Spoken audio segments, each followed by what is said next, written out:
नमस्कार।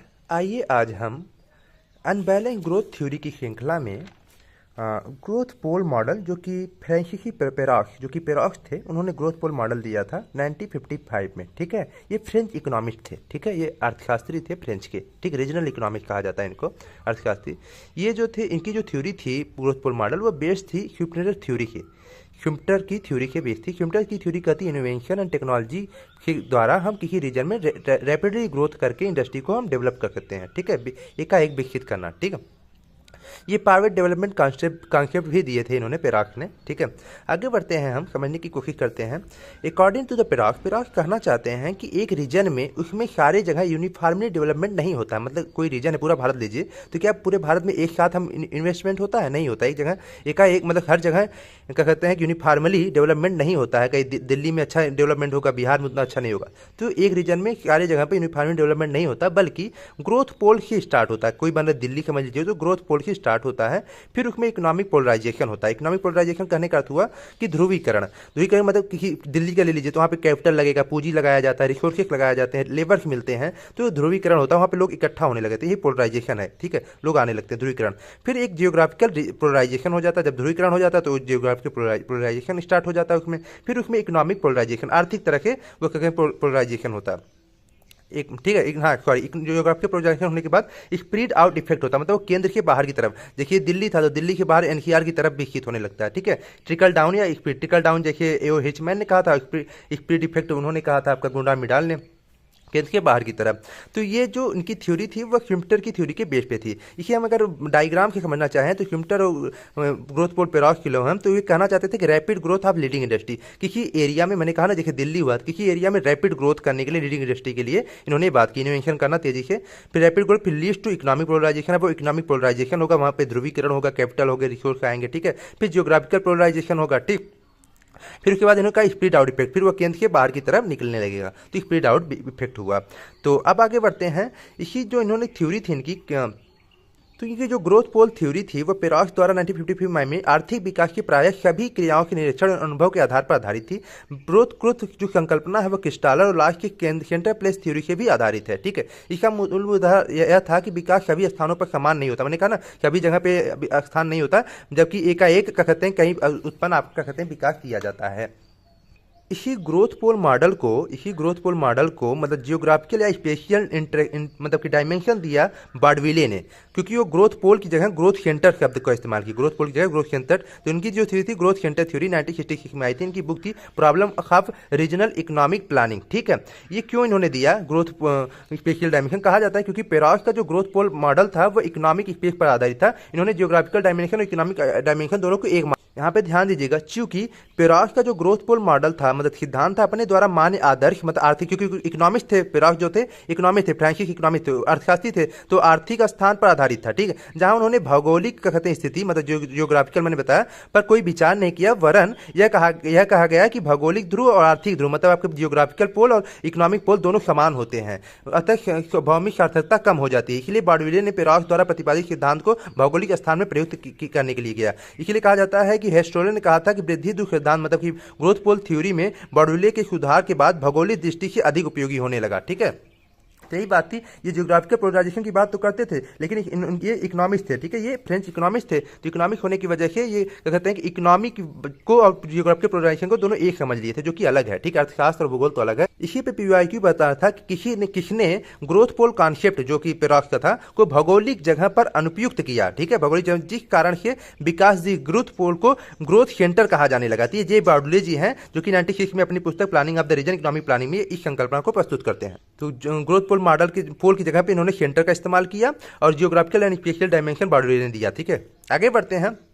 इसी ग्रोथ का कहते हैं कि सेंटर थ्योरी को भारत में R P Mishra, K V Sundaram and B S Prakash Rao ने 5 हेरारकी 1974 में 5 हेरारकी ऑफ ग्रोथ फोकाई में कहते हैं कि भारतीय दशा में उसे लागू किया। ध्यान दीजिएगा, ये जो ग्रोथ पोल है, ठीक है, इसी ग्रोथ पोल को या ग्रोथ सेंटर आपके कहते हैं बार्डविले ने कहा, इसको आरपी मिश्रा ने ग्रोथ फोकाई कहा, तो इन्होंने 5 भागा, centre village, service centre, growth point, growth centre, growth pole. तो यहाँ पे आप देख सकते हैं आरपी मिश्रा केवी सुंदरम द्वारा।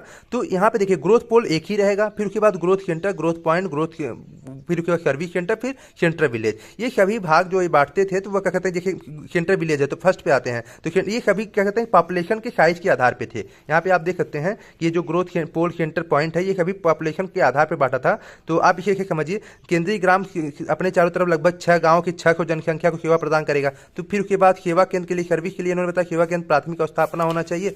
ये भी इन्होंने इसी तरह के बताया कि केंद्र की जनसंख्या का औसत 5,000 होगी और अतः 60 करोड़ ग्रामीण जनसंख्या सेवा प्रदान के लिए 20,000 सेवा केंद्र। ऐसे ही इन्होंने ग्रोथ पॉइंट के लिए उन्होंने बताया कि प्रत्येक बिंदु 5 सेवा केंद्रों सेवा प्रदान करेगा और ग्रामीण क्षेत्रों को 1.5 लाख जनसंख्या सेवा उपलब्ध कराएगा। ठीक है, वृद्धि बिंदु की अपनी जनसंख्या 10,000 से 25,000 बीच होनी चाहिए।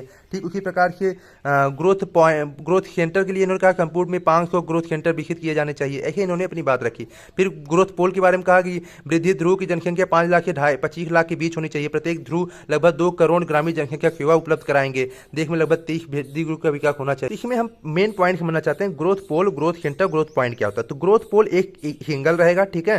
ग्रोथ सेंटर उसका सब भाग रहेगा, ग्रोथ पॉइंट उसका और भाग आएगा। देखिए हमारे पूरे भारत की राजधानी क्या है, दिल्ली है। तो दिल्ली एक ही होगी ना पूरे भारत की राजधानी। अब उसमें जितने भी राज्य है उसकी अपनी अपनी वो होती है। तो देखिए लखनऊ यूपी की हो गई तो ग्रोथ सेंटर हो गया, ठीक है। पोल तो एक ही हुआ, फिर ग्रोथ सेंटर लखनऊ हो गया। फिर उसका अगर हम पॉइंट पे जाएं तो देखिए लखनऊ यूपी में हमारा जौनपुर डिस्ट्रिक्ट हो गया, ठीक, जहाँ पे मैं रहता हूँ। तो ये हमारा पॉइंट में हो जाए तो कई डिस्ट्रिक्ट हो गए। तो इसे आप ऐसे भी ले सकते हैं, मान लीजिए कि हम जौनपुर डिस्ट्रिक्ट को ग्रोथ पोल मान दें, ठीक है। जौनपुर डिस्ट्रिक्ट को अगर हम ग्रोथ पोल मानेंगे तो उस जौनपुर डिस्ट्रिक्ट में कितने सब डिस्ट्रिक्ट हैं। तो सब डिस्ट्रिक्ट मतलब कि सब डिवीजन कितने, सब सेंटर है तो कितने तहसील है। तो जैसे आपके ग्रोथ सेंटर हो जाएंगे तो तहसील में आ जाएंगे। मेरा जैसे शाहगंज है, फिर बल्लापुर है, ठीक है, फिर आपका मड़ियाहू है, मछली शहर है, तो ये सब सेंटर में आ जाएंगे तहसील में, ठीक। अब उस तहसील में कितने ब्लॉक हैं, उस तहसील में कितने ब्लॉक हैं, तो ये हमारे पॉइंट में आ जाएंगे, ग्रोथ पॉइंट। तो आप ऐसे ले सकते हैं। कहने का अर्थ था कि ग्रोथ पोल एक ही रहेगा, सिंगल ही रहेगा, उसके सब डिवीजन होते जाएंगे तो ग्रोथ सेंटर हो जाएंगे, फिर ग्रोथ पॉइंट हो जाएगा।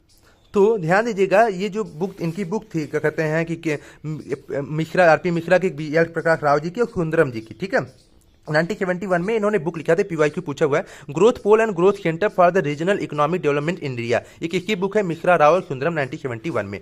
अब हम पढ़ते हैं आगे मेट्रोपॉलिस सैटेलाइट हायरार्की, या फिर हम कहते हैं dependency theory of under developed, जो कि AG फ्रांक का है 1971 में। ये आपके सिलेबस में है, ठीक। तो इनकी जो थ्योरी है, और इसी में राहुल पेपजिक भी इन्होंने दिया है, दोनों लोग साथ में क्या कहते हैं दिए हैं, राहुल पेपजिक जी और AG फ्रांक जी। तो आप ध्यान दीजिएगा, इसमें इनकी जो थ्योरी है वो मेट्रोपॉलिस सैटेलाइट, मेट्रोपॉलिस मतलब कि जैसे कि एक क्षेत्र होता है ना, मेट्रो सिटी, जैसे भारत का लीजिए मेट्रो सिटी, तो उसके आसपास सैटेलाइट टाउन रहता है। तो कहा जाता है कि मेट्रो जो सिटी होती है वो सैटेलाइट सिटी का शोषण करती है, ठीक है। वो क्या कहते हैं कि शोषण करती है। आप ऐसे समझिए, जो सैटेलाइट टाउन रहता है उसमें जो है लोग जाते हैं मेट्रो सिटी में काम करते हैं और फिर सैटेलाइट टाउन में चले आते हैं। तो किसके लिए वो कार्य कर रहे हैं, मेट्रो सिटी के लिए कार्य कर रहे हैं। तो मेट्रो सिटी विकसित होगा और जो आपका सैटेलाइट टाउन होगा उतना तेजी से विकसित नहीं होगा। तो इसलिए कहा जाता है मेट्रो सिटी क्या कहते हैं सैटेलाइट टाउन का शोषण करती है। तो सैटेलाइट टाउन जैसे गुरुग्राम, नोएडा हो गया, ये सब आपका सैटेलाइट टाउन हुआ दिल्ली का, अगर हम देखें।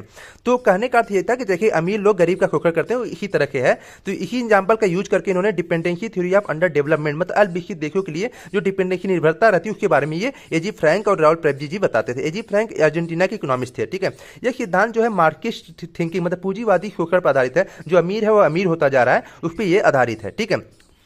आगे बढ़ते हैं। इस सिद्धांत में क्या कहा जाता है कि यह सिद्धांत अमीर, रिच और गरीब, मतलब पुअर कंट्री, जानता है रिच और क्या कहते हैं कि पुअर कंट्री के बीच डोमिनेंस और डिपेंडेंसी को दर्शाता है। मतलब कि जो अमीर है वो डोमिनेंस, प्रभुत्व को दर्शाएंगे, रिच होंगे, और जो आपके गरीब है वो डिपेंडेंट, निर्भर रहेंगे, ठीक है। इसको दर्शाता है। और इसमें ये दूसरी लाइन ये है कि सस्ते श्रम और रॉ मटेरियल के माध्यम से अमीर देश को अल्पविकसित देशों से लाभ मिलता है। कहने का अर्थ हुआ कि आप ऐसे समझिए कि भारत में जो रॉ मटेरियल होता है, जैसे आयरन ओर हुआ, तो इसको जापान ले लेता है, फिर बाद वह अच्छे अच्छे कार, महंगे महंगे कार बना के फिनिश गुड करके भारत में बेचता है। तो कहने का अर्थ ये था कि हमसे तो सस्ता लेता है माल और वहां के महंगा माल बेचता है, ठीक। तो वही है कि सस्ते श्रम और रॉ मटेरियल के माध्यम से अमीर देशों को अल्पविकसित देशों के लाभ मिलता है।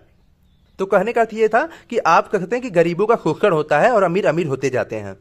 तो अमीर जो है देखिए डोमिनेंस, अमीर जो होते हैं डोमिनेंस रहते हैं, और जो गरीब रहते हैं वो डिपेंडेंस। देखिए अमेरिका हुआ तो डोमिनेंस ही दिखाना चाहता है कि मैं अमीर हूं, मेरे अंडर में भारत भी रहना चाहिए, ठीक है। और डिपेंडेंस ही बेचारा भारत रहता है। अब हम रीजनल प्लानिंग को समझने की कोशिश करेंगे। प्लानिंग रीजन, ठीक है। नियोजन प्रदेश क्या होता है?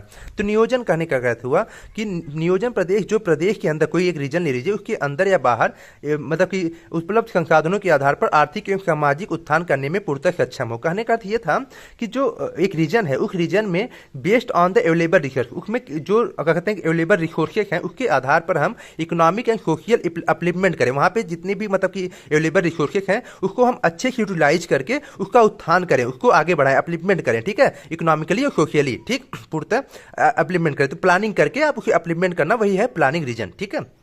आगे बढ़ते हैं, किसी रीजन में क्या कहते हैं वहाँ पे जितने भी based on the available resources हैं उसको प्लानिंग करके उसको अपलिपमेंट करना, इकोनॉमिक एंड सोशली अपलिपमेंट देना, उसी को हम प्लानिंग रीजन कहते हैं। अब हिरार्की या प्लानिंग रीजन को समझने की कोशिश करते हैं। नियोजन प्रदेश का पदानुक्रम, ठीक है, हिरार्की। तो इसे मैक्रो रीजन, मेसो रीजन और माइक्रो रीजन में बांटा जाता है। मैक्रो मतलब बृहद प्रदेश, इसमें विशद संसाधन जो कहते हैं मूल्यवान संसाधन है, उसमें विकास संबंधी निर्णय लिए जाते हैं, डेवलप डिसीजन लिए जाते हैं, ठीक।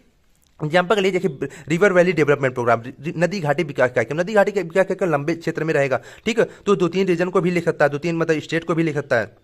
तो इसमें क्या होता है कि इस संसाधन का हम अच्छे से उपयोग करके आगे बढ़ते हैं। माइक्रो मतलब बृहद संसाधन है, ये लंबा संसाधन है, लंबे सिंचाई संबंधी इरिगेशन प्रोजेक्ट तो बहुत लंबे एरिया में रहेगा, ठीक है, विद्युत हो गया, ऐसे प्रकार के। मैक्रो रीजन में क्या होता है, बृहद प्रदेश, माइक्रो रीजन के उपविभाग होते हैं। ये जो मैक्रो रीजन था उसके उपविभाग जो है बृहद प्रदेश के उपविभाग होते हैं मैक्रो रीजन, मध्यम प्रदेश बृहद प्रदेश के उपविभाग होते हैं। माइक्रो रीजन अगर हम देखें मतलब कि वो मैक्रो रीजन के उपविभाग होते हैं, मध्यम प्रदेशों के भाग होते हैं। मतलब ये जो मैक्रो रीजन है वो लघु प्रदेश जो है मैक्रो रीजन के भाग होते हैं जो किसी विशेष समस्या का उद्बोधन करते हैं।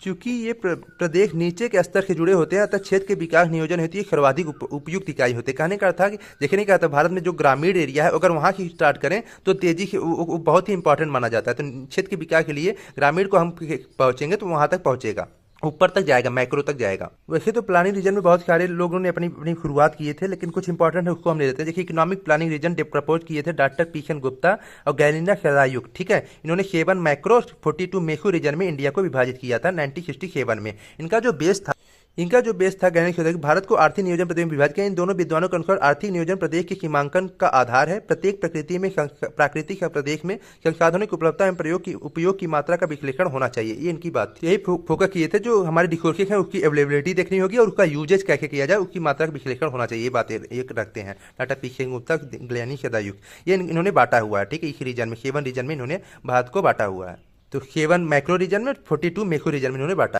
आप इसे देख सकते हैं पीशन और सदायुग द्वारा। ये देखिए मैक्रो रीजन में 7 इनका बांटा हुआ है और फिर इसमें 42 जो है मैक्रो रीजन में इनका बांटा हुआ, मध्यम रीजन में। ये इनका पूरा रीजन है, ये पूरा है आपका।